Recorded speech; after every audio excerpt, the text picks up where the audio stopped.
L'hôtel raciste rejette le grand Shaq. Le lendemain, il revient en tant que propriétaire. Par une fraîche soirée d'automne, le hall de l'hôtel Royal Bacon brillait de sol en marbre poli et d'un éclairage doux. Les clients, en costumes sur mesure et robes de créateur, glissaient devant les réceptionnistes en échangeant des salutations discrètes.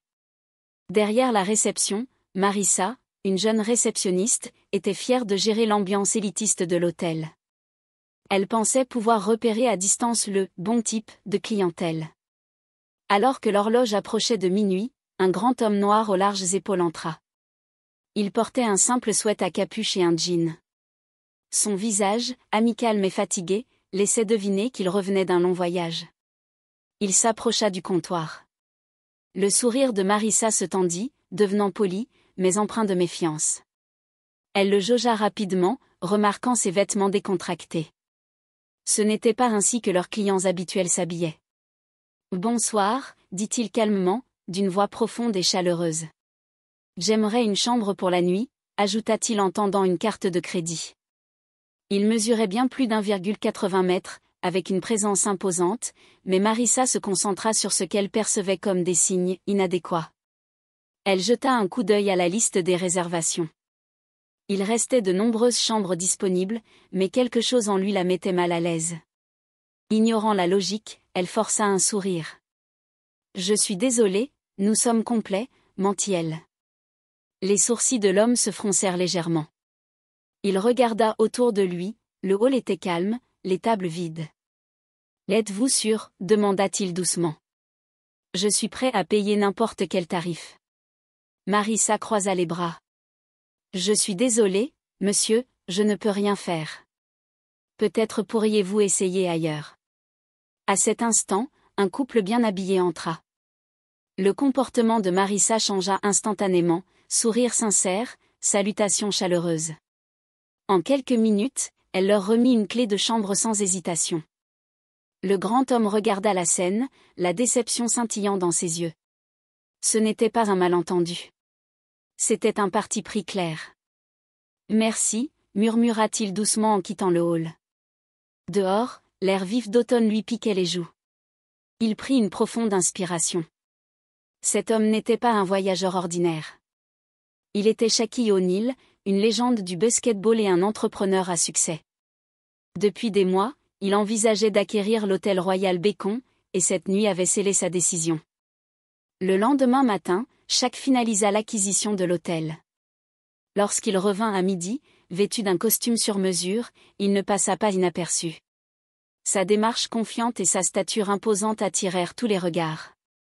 Marissa le reconnut immédiatement et pâlit. « Bonjour, monsieur. Comment puis-je vous aider ?» balbutia-t-elle. Shaq la regarda calmement.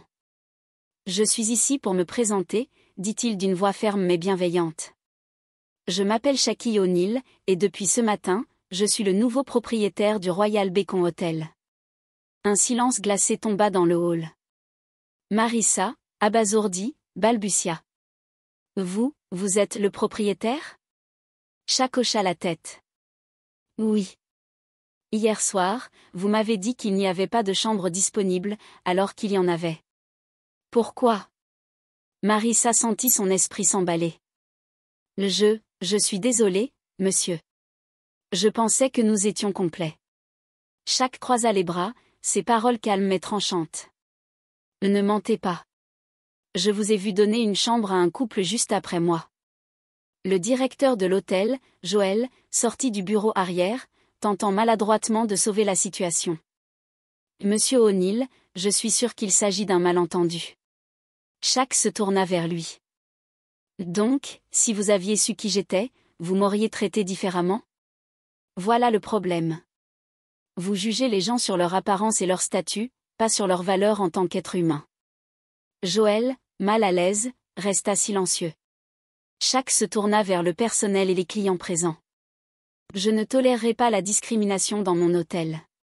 Chaque client mérite le respect, quelle que soit sa couleur, ses vêtements ou son origine. » Il regarda Marissa une dernière fois. « Je crois aux secondes chances. Si vous êtes prête à apprendre à traiter tout le monde avec respect, vous pouvez rester. » Sinon, ce n'est pas votre place ici. Des larmes aux yeux, Marissa hocha faiblement la tête. Plus tard, Shaq convoqua une réunion avec tout le personnel pour partager sa vision d'un hôtel inclusif, où chaque client se sentirait le bienvenu. Il a présenté les plans pour les sessions de formation, les politiques révisées et la sensibilisation communautaire. Mon succès au basket-ball m'a enseigné le travail d'équipe, l'humilité et l'équité, a-t-il déclaré. Nous appliquerons ces valeurs ici. Les employés écoutaient attentivement.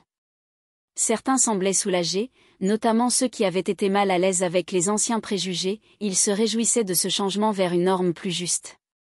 D'autres, en revanche, paraissaient nerveux et incertains quant à la manière de s'adapter. Mesha, avec son autorité calme, a clairement indiqué que c'était le « nouveau normal ». Au cours des semaines suivantes, les changements sont survenus rapidement. L'image de marque élitiste et subtile du hall s'est adoucie, favorisant une atmosphère chaleureuse et inclusive.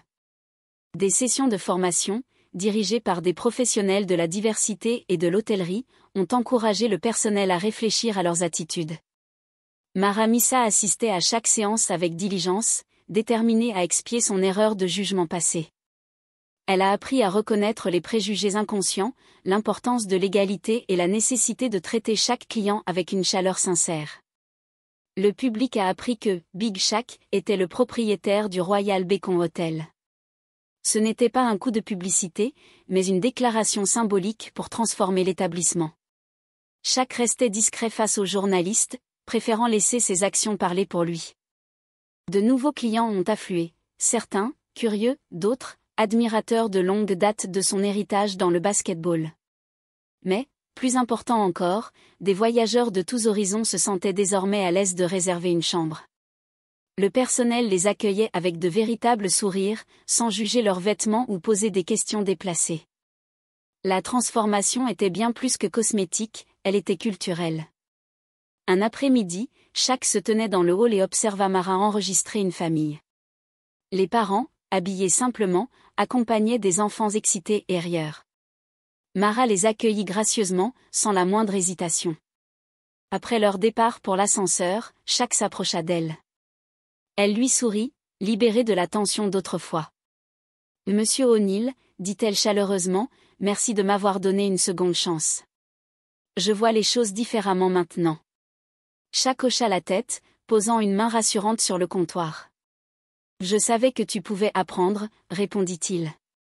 C'est ça, le cœur de cet endroit, apprendre, grandir et bien traiter les gens. » Les yeux de Mara brillaient de gratitude.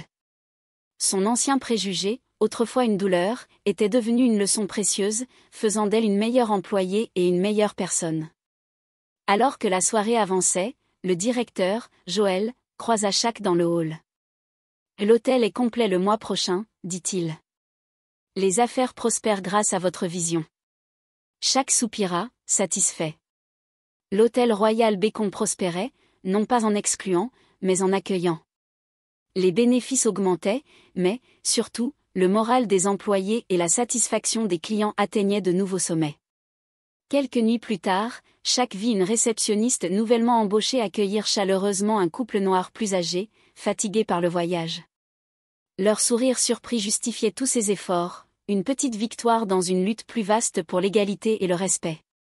Avant de partir ce soir-là, il reçut une carte déposée anonymement à la réception. Elle disait « Merci d'avoir fait de cet endroit un lieu où je me sens le bienvenu. Cela signifie plus que vous ne pouvez l'imaginer. » Shaq resta un instant, ému. Ce n'était pas un titre ou une conférence de presse qu'il recherchait, mais des preuves concrètes que son travail avait un impact. Le matin suivant, en traversant le hall une dernière fois avant une réunion, il salua le personnel par leur nom. Maria, une femme de ménage, lui parla des compliments des clients sur l'atmosphère conviviale. Tom, le groom, exprima sa fierté de travailler dans cet hôtel transformé. Quand Shaq sortit dans la rue, le Royal Bacon brillait derrière lui, métamorphosé. Il avait transformé une offense personnelle en un catalyseur de réforme. Il avait transformé un rejet raciste en une histoire d'inclusion et de croissance. Alors qu'il disparaissait dans l'agitation de la ville, le Royal Bacon continuait de rayonner, preuve que la justice et le respect, lorsqu'ils sont appliqués fermement et calmement, peuvent créer un impact durable.